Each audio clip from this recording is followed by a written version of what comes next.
Welcome to Between the Sheets, the podcast where we're going to cover a variety of topics related to sexual health and wellness. I'm Dr. Stephanie Zwanitzer, your host. I'm a nurse practitioner and have been in practice since 2017. I have my Doctor of Nursing Practice degree, and I specialize in urology and sexual health. I am so excited to explore all of the various topics related to sexual health and wellness with you in a fun, spicy, educational, and non-judgmental manner. So come on, let's get between the sheets. Hey everybody, welcome back to Between the Sheets. I have an amazing guest on with us today, Lori Rose, and she is a disabled, neurodivergent, trauma-conscious sex and relationship educator and somatic movement guide dedicated to supporting teens and adults in integrating their whole selves, navigating change, and liberating their authentic movement and unique brilliance. A survivor of sexual, intimate partner, and workplace violence whose fervent childhood dream was to fly, her mission became ending interpersonal harm and co-liberation and co-creating a new paradigm of healthy connection. Lori's definition of flying now is human liberation, and her programs and coaching move participants literally blending adaptive movement, spoken word art, and creative practices rooted in neuropsychobiology to equip students and clients with lifelong toolkits to dismantle the underpinnings of harm and build healthier selves, relationships, sexuality, and communities.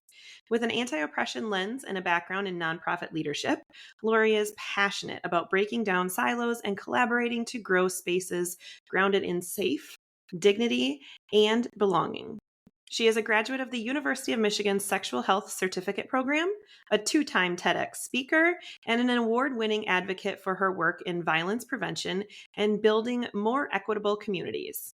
Lori currently lives in South Carolina, where she appreciates all things nature, tries to avoid cooking, and hosts impromptu movement gatherings with hopes of infusing more joy and connection in people's lives. Welcome, Lori. Thank you so much, Stephanie. I'm so glad to have the opportunity to talk with you. Me too. And I'm so glad that you got through the hurricanes okay that we've had recently. I know for those of you listening, Lori and I had to reschedule because she was hit pretty hard by the hurricane. So I'm glad you're back on board and going. And I really am excited to talk about this. I'm not sure that excited is the right word because trauma isn't something that we should be excited about, but I'm interested to hear your perspective and to give our listeners a way of, working through their trauma and healing and being able to move forward with their life. Yeah, I love that you introduced trauma in that way. I think that, and thinking about something like the hurricane, a natural disaster that so many folks have just experienced, maybe starting with how the definition of trauma that I use would be valuable. I take the definition from generative somatics, and it defines trauma as a set of circumstances, or the impacts of social conditions that break or betray our inherent human needs for safety, dignity, and belonging. And that's why my work is centered in instilling and restoring safety and dignity and belonging so that we start from a new space where healing and healing justice are centered. We, in our culture, I'm going to make a generalization, don't love to talk about trauma. Yeah. I would venture to say that when we look at all the types of trauma, whether it's interpersonal, community, systemic, environmental, that includes things like pandemics, I would venture to say we are all survivors of trauma in some way. And so talking about how we navigate healing and restoration not only is it important in personally, like how we come back to ourselves and each other, and we're talking about sex and sexuality today, but healing from trauma also creates possibility to create from a new space and to create more life instead of operating from places of destruction. So it's really important to me that we kind of hold trauma as how applicable it is to so many people.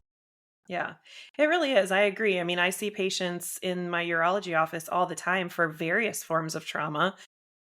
and it really definitely impacts their entire lives. And I know my patients who have had intimate partner or sexual abuse from even a stranger, they have a lot of difficulty overcoming that and being able to have enjoyment in sexual relationships that they want to be a part of. Yeah, that feeling of, I guess, two things that, like scientifically, physiologically, the impacts of trauma, it fragments us and our sense of self, and it also fundamentally disconnects us. Mm, yeah, So if we ignore healing from trauma, we're ignoring connection to pleasure and to intimacy and to all the creative things we get to do when we connect with each other. yeah. So tell me a little bit about how you got into this line of work and what clients with you can kind of experience and work through. So I got into the field of sexual health and relationships and movement. I kind of two ways, like on the life affirming side, I'm passionate about life. I believe in the inner pilot light in all of us and that each being is a unique expression of life that will never be seen again once they're not here. And just how fundamentally important it is to be able to live that and experience that while we're here. It benefits everyone. I believe in interconnection, that we are all connected energetically, environmentally, all the ways. And I believe in change and evolution. And sexual health is like I don't know, like a metaphor for all of those, or it translates all of those in our daily lives. Like sexual health is an expression of our life force. Hmm. It is a way that we connect with each other as living beings. And sexuality also has so much to teach us about change, whether that's grief and loss or imagination and new visions and new possibilities. Hmm. On the flip side, I got into this work through the other side, through realizing that folks had perpetrated violence against me and my being from a young age. And like many survivors, I didn't realize that. I didn't thaw to be able to realize it until well into adulthood. And I noticed that when I raised my hand as a survivor and started to volunteer as an advocate, that I was met with Me Too before it was a hashtag from every direction, every gender expression, folks of all backgrounds. And the more I got into violence prevention, the more I realized that sexuality was like the most siloed topic, the most taboo topic. Yeah. Whether it's like really great nonprofits doing important work, but the funding comes from areas where they're not allowed to talk about sexuality or like really have dialogue about what healthy sexuality is, to overprotecting, thinking that we're protecting young people by not talking about sexuality when we're actually endangering them. And so I really wanted to shine a spotlight on the topic and get a really sound education so that I could relay that education to Yeah. others. And then the movement piece has always been a part of this work. There's a whole long story that where movement really showed me how it breaks down barriers and facilitates expression and healthy connection. And I always knew it would be a part of the work in healthy relationships and sexuality. Somatics has become more and more important the more I have dug into the importance of being trauma informed and inclusive. Yeah, absolutely. Yeah, and the what you were talking about as far as like the taboo and all of that, that is really the reason why I started this podcast is I want people talking about sex. It's something that is so much a part of our lives and our overall health, and it's not talked about nearly enough to where if you have trauma, this is how you heal. If you don't know what you're doing, these are some tips for you. And there's just not really good quality information out there. You can go on Pornhub and watch all kinds of crazy things, but there's nobody really teaching you how to really have this healthy sexuality, especially if you've come from difficult backgrounds. or a purity background, or, there's so many different things that influence us. And so I really appreciate having this conversation with you today. The other thing that you mentioned, the somatic movements. Tell me a little bit more about that. Describe what that is for our listeners. So, somatic movement can mean a lot of different things in a lot of different types of practices. I ended up developing a practice because I couldn't find what I was looking for. In movement practices and dance practices and somatic practices. The somatic practice that I guide and teach, I call it Breathe Somatic Movement. Breathe as an acronym. It stands for an arc of practices that intentionally stimulate the neural circuits so that we can restore fluidity in the nervous system. Kind of the counter to that is in trauma survivorship, our bodies autonomically, without us choosing, can get very easily stuck in a protective response like flight, fight, freeze, fawn, or some mix of them. And all of those protective responses keep us from connecting. So in Breathe, we use music and movement and visualization and kind of meditative, getting into sort of meditative states during the movement to restore fluidity, practice kind of utilizing the different neural circuits, whether it's mobilizing out of the freeze response or soothing an overstimulated response. We also look at repatterning the nervous system. That really, and I want to relate this to sexuality too. There's a component there of restoring choice. Mm. And in sexual health, we use the term sexual self-efficacy a lot. So again, trauma takes away our sense of control of our own bodies. Somatic movement and Breathe somatic movement specifically guides someone through experiencing consent in their own body, maybe for the first time. Yeah. And then the third component I want to mention is the kind of the creative, playful component. Using music and free movement, I never tell anyone how to move their body. The structure guides someone to be able to go into these midline structures in the brain. That's how we get in touch with our self-awareness, how we listen to ourselves, and be able to express really freely. So for example, someone in Breathe somatic movement, I mean, someone might like sleep through the practice and draw healing from it that way. Or someone might need to mobilize and go through a really intense fight response, like fight a perpetrator, fight the system really violently with their bodies. A lot of times Breathe is done online so that there are no social norms or expectations, or no one sees how someone's body needs to be expressed. And then it also teaches us about connection in a space of safety and belonging. So the experience is going to look different for everyone. Yeah. But it's about practicing how we use those different neural circuits and express ourselves and are able to feel seen and heard and like we matter in the presence of whether it's just one guide or a community setting.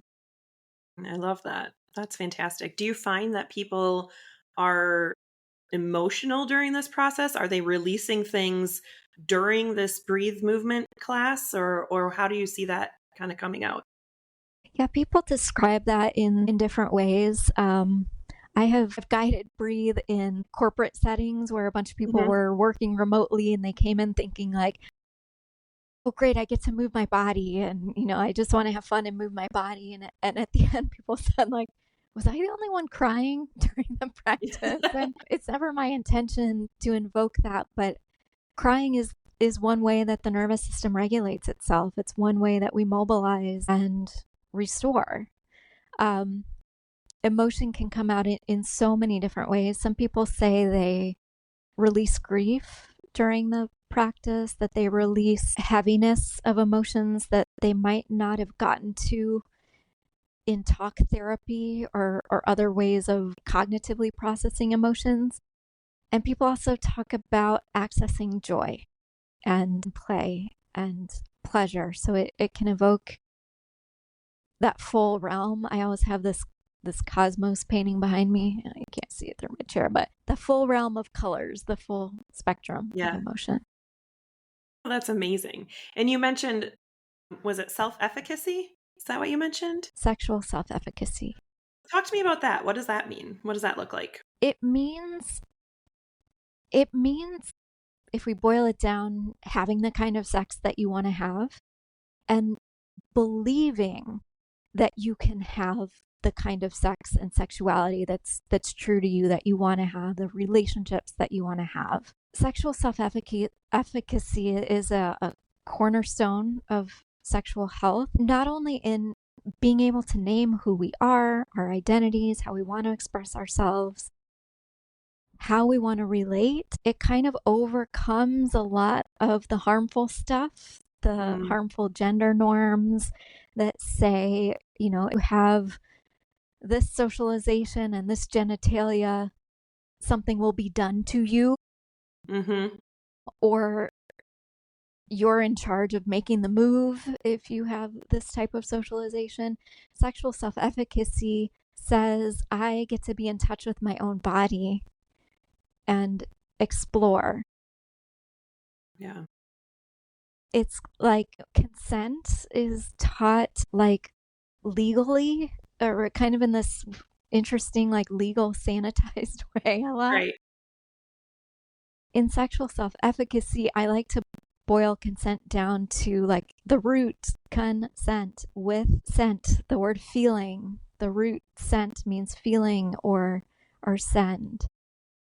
And so if we're interacting, whether it's with ourselves or with others, we're not we're not fully experiencing our sexuality if we're not feeling, if we're not experiencing that the sense of connection. So sexual self-efficacy brings us back to um I think not only the what of like having the kind of sex we want to have, but the how we reclaim personal power and how we navigate expression and connection together. Yeah, I love that. And I'm very big on consent. We talk about it probably in nearly every podcast episode at least once. But for me, it's like you're saying, it's not just yes, I consent to this legal thing.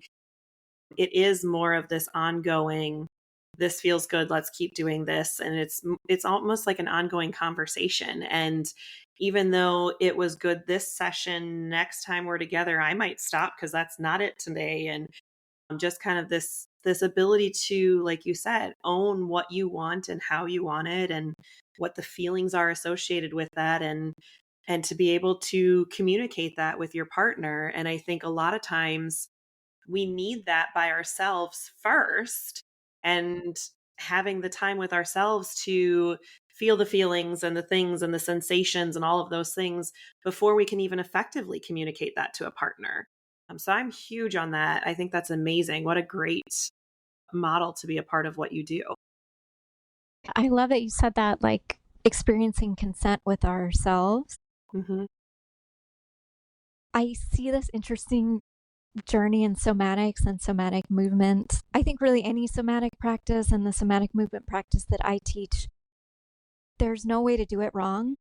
Hmm.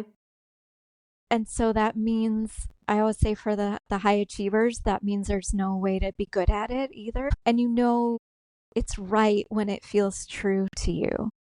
And for many of us, that's a foreign experience. It's something that we were separated from at a really young age. Like if I'm not playing a sport or an instrument, or, I know that my body goes 5, 6, 7, 8. Hmm. And I notice a lot of people and young folks like translate from porn, or maybe see sexual activity somewhere else and go, this is what it's supposed to look like, this is how it's supposed to sound, this is how I'm supposed to perform, rather than a practice that brings us back to ourselves and being able to notice a physical sensation and going like, well, where does that want to go? How does my body want to move with that? And then with partners, like being able to give the space and the safety for each person to get to experience their self-efficacy and what Right. they want and where they want to go. Yeah. Now, how do you teach that? I mean, I'm assuming you have clients that come to you and you work with them on how to really uncover this. What are some tips that you have for our listeners to kind of really get into themselves and their self-efficacy and kind of start to find their truth? One, if you can, is slow down. Mm, yeah. We are not good at that as a whole. We are instant gratification. Give me the next best thing. Let's keep moving society. And in every aspect, slow down. Breathing, slow down. Noticing sensations, slow down communication, even to where each person, and in communicating with yourself, to where you have space to get through the layers, to where as long as there is safety, that can be met with honesty. Mhm. Using kind of external tools to help us go in and help us slow down can be really effective too. That's where music is a really powerful tool. For some folks, meditation, I hesitate because I want for us to be careful with meditation. It can be used sometimes to bypass what's real, or to not like face the messy stuff, to just go like, I'm just gonna zen it out, and then I don't have to have the hard conversation. Right. Right. Well, We no, still need to do the hard work. right. Yeah. Yeah. Even interact well in nature. If something like tuning into your own breathing is difficult, focusing on a tree or a furry friend or a candle or a piece of art, and then having some kind of a practice. And it can be really helpful to take some classes or have a guide or guides to expose you to different tools and help you build your own toolkit. I come back to the word practice a lot, like the word embodiment to me. And one of my teachers in the Embodiment Institute talks about like embodiment as this present tense, like reminder of what are you practicing Mm. Mhm. today in this moment. Having practices like, you know, rituals, maybe to start the day, to close the day, to how you approach sexual activity with self or with others, things that can help you get present, noticing your physical sensations. I can talk about if you want like some really specific somatic practices that might be tools for folks. Yeah. I'm game. Okay, I'll give a couple. One is, or I might give three. I'll give three. One is a chakra practice that a lot of folks find not only meaningful, but whether or not you're into chakras, like these meridians that, and actually, like Western medicine has identified that meridians, and you are a clinician, so you can speak to this. Yes.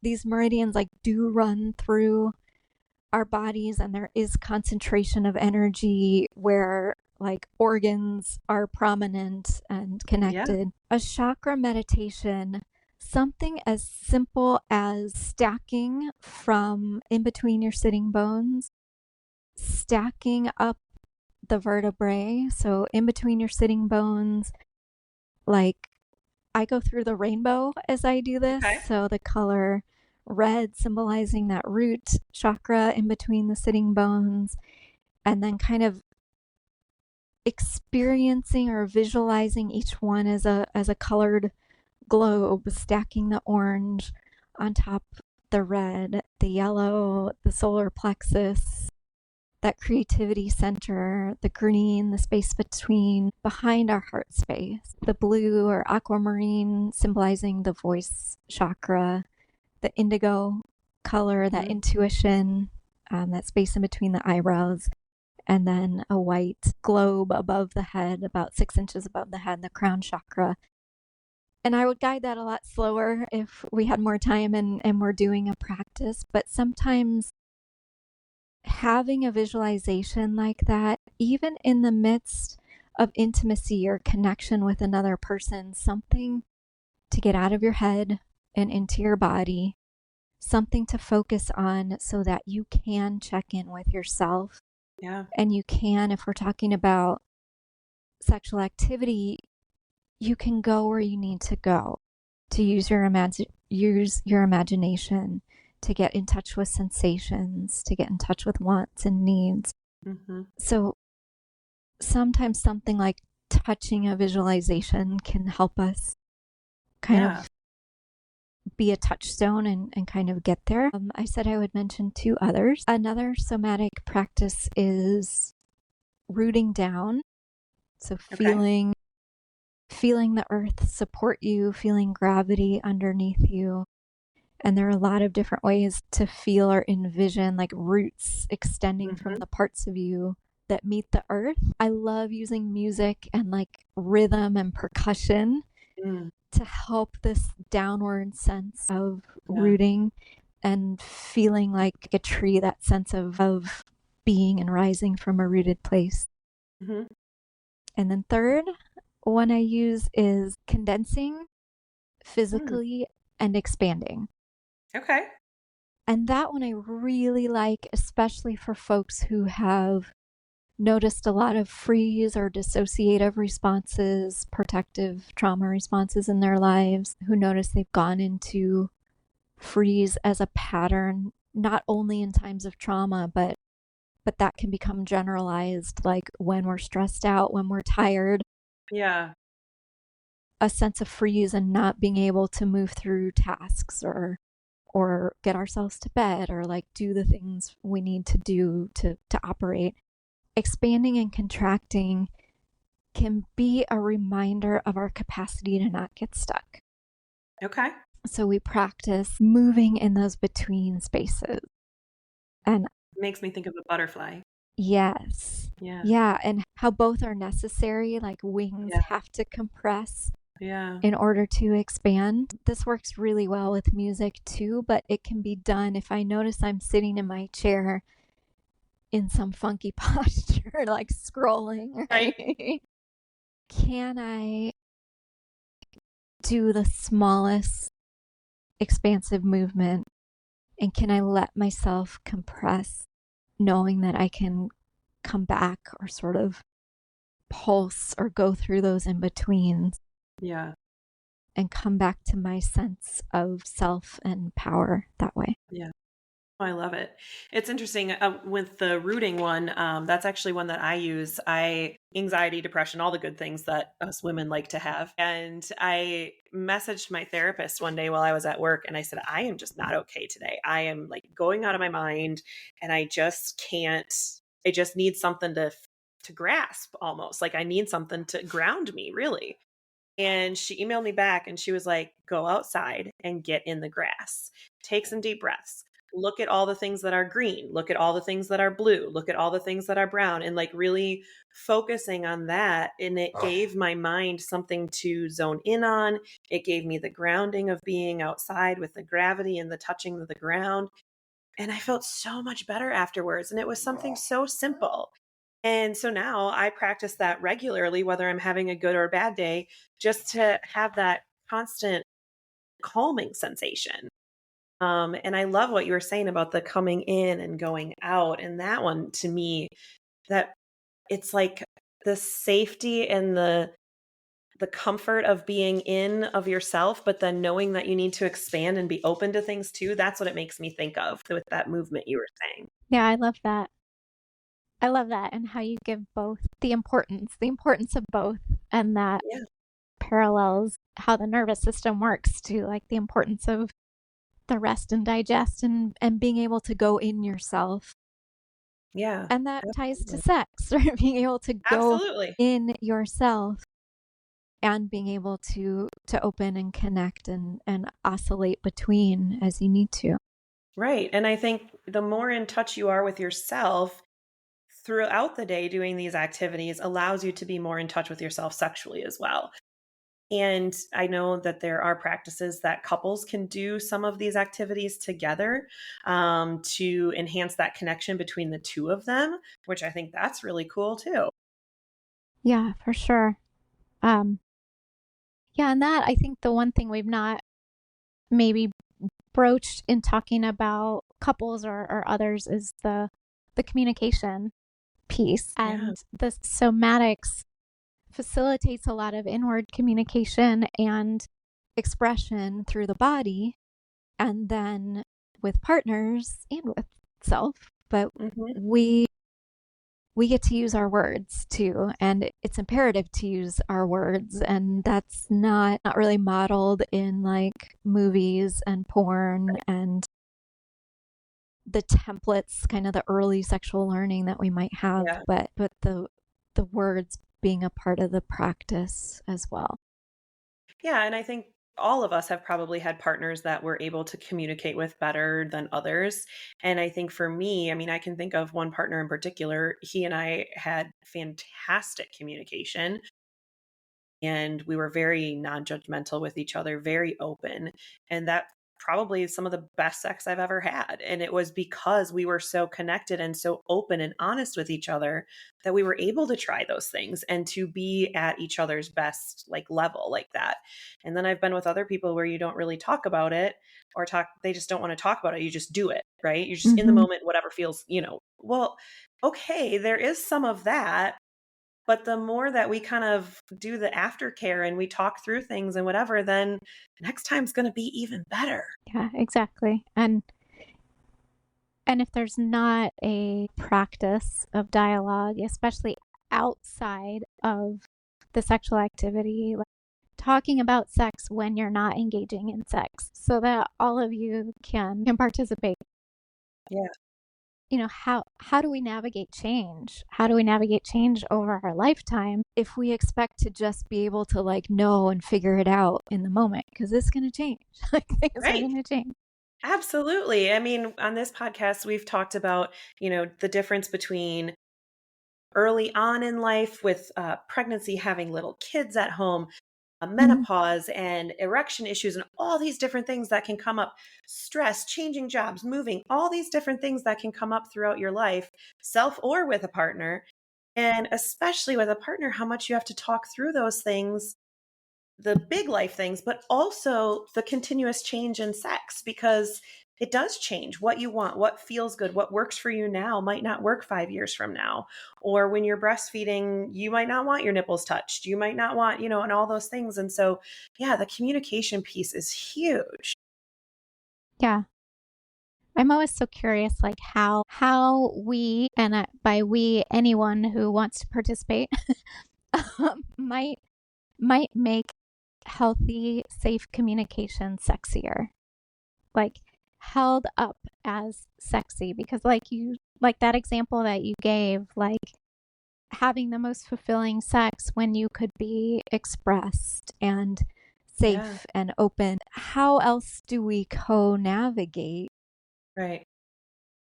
Yeah, and I think that's one of the things that I like to talk to people about is that sex, just because you do sex in the bedroom or wherever doesn't mean that's where the conversations should happen.